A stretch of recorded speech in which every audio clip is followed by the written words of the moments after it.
சென்னையில் குடிநீர் மற்றும் கழிவுநீர் பிரச்சினைகள் தொடர்பாக புகார் அளிக்க 24 மணி நேரமும் செயல்படும் கண்காணிப்பு மற்றும் கட்டுப்பாட்டு மையத்தை முதலமைச்சர் மு.க.ஸ்டாலின் தொடங்கி வைத்தார். இந்த கட்டுப்பாட்டு மையம் செயல்படும் விதம், பொதுமக்கள் புகார் அளிப்பது எப்படி உள்ளிட்டவை குறித்து நமது சிறப்பு செய்தியாளர் அபினேஷ் அளித்த தகவல்களை தற்போது பார்க்கலாம்.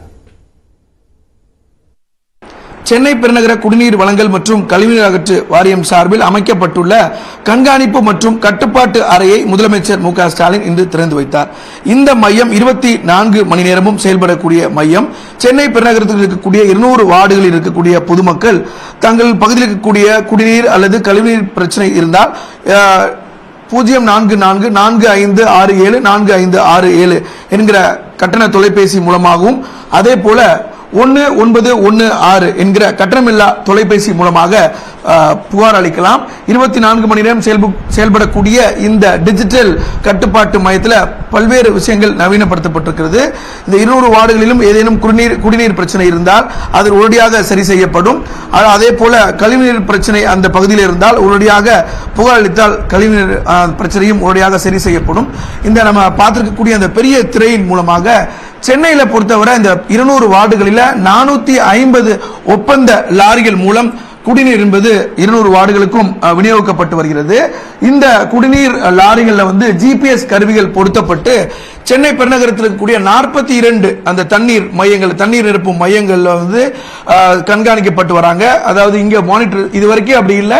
இப்போ இந்த மையத்தில் சிசிடிவி 100க்கும் மேற்பட்ட சிசிடிவி அந்த 42 மையங்களை பொருத்தப்பட்டு தண்ணீர் அந்த உரிய குறிப்பிட்ட பகுதிக்கு தான் போகுதா அப்படிங்கிறதையும் மானிட்டர் பண்றாங்க. அதே போல சீவேஜ் பொறுத்தவரையும் அந்த கழிவுநீர் எங்கெல்லாம் அடைப்பு இருக்கு, அது சரியான இடங்களில் உடனடியாக அந்த புகார் சரியாக நிவர்த்தி செய்யப்படுதா, அந்த இயந்திரங்கள்லாம் எங்கெங்க தயார் நிலையில் இருக்கு அப்படிங்கிறதையும் 24/7 மானிட்டர் பண்ற மாதிரியான ஒரு கட்டுப்பாட்டு மையத்தை இன்றைக்கு முதலமைச்சர் தொடங்கி வைத்திருக்கிறார். இந்த கோடை காலத்திலும் எந்தவித பிரச்சனையும் இல்லாமல் உடனடியாக தண்ணீர் தேவை இருந்தால் அதை குறிப்பிட்ட நேரத்தில் புகார் அளித்தால் அடுத்த 1 மணி நேரத்திற்குள் அந்த பிரச்சனை சரி செய்வதற்கான ஒரு ஏற்பாட்டையும் செய்திருக்கிறாங்க. மேலும் மனித கழிவுகளை மனிதரை அள்ளுவதை தடுக்கும் விதமாக புகார் அளிப்பதற்கான பிரத்யேக எண்ணையும் இந்த மையத்திற்கு அழைத்தால் உடனடியாக அது தொடர்பான நடவடிக்கையும் எடுக்கப்படும்.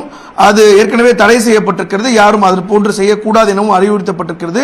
எனவே இந்த டிஜிட்டல் மையத்தை பொறுத்தவரை பொதுமக்களுக்கு தங்கு தடையின்றி இந்த குடிநீர் பிரச்சனை சென்று சேர வேண்டும் என்கிற குடிநீர் பிரச்சனை இல்லாத ஒரு சூழல் ஏற்பட வேண்டும் என்பதுதான் நோக்கமாக இருக்கிறது. நியூஸ் 18 செய்திகளுக்காக ஒளிப்பதிவாளர் மணிகண்டனுடன் அபினேஷ்.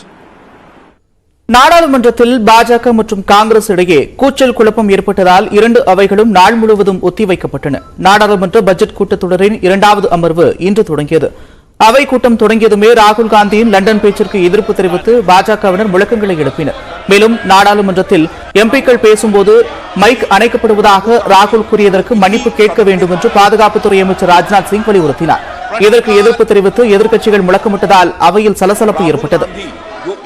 सदन के सांसद हैं राहुल गांधी ने आप कुछ बोलना चाहते हैं इस लोकतंत्र के कोई भी सीट पे जाइए, हाउस में सीट पे जाइए, मैं बोलने की इजाजत दे रहा हूं. सभा की कार्रवाई 2 बजे तक के लिए स्थगित की जाती. இதனிடையே அதானி விவகாரத்தில் நாடாளுமன்ற கூட்டுக்குழு விசாரணை தேவை என்று காங்கிரஸ் தலைவர் மல்லிகார்ஜுன கார்கே வலியுறுத்தினார். மேலும் அவையில் விதிகள் முறையாக கடைபிடிக்கப்படுவதில்லை என்றும் அவர் குற்றம் சாட்டினார். ஆனால் ராகுல் காந்தி மன்னிப்பு கேட்க வேண்டும் என்று பாஜகவினர் தொடர்ந்து முழக்கங்களை எழுப்பினர்.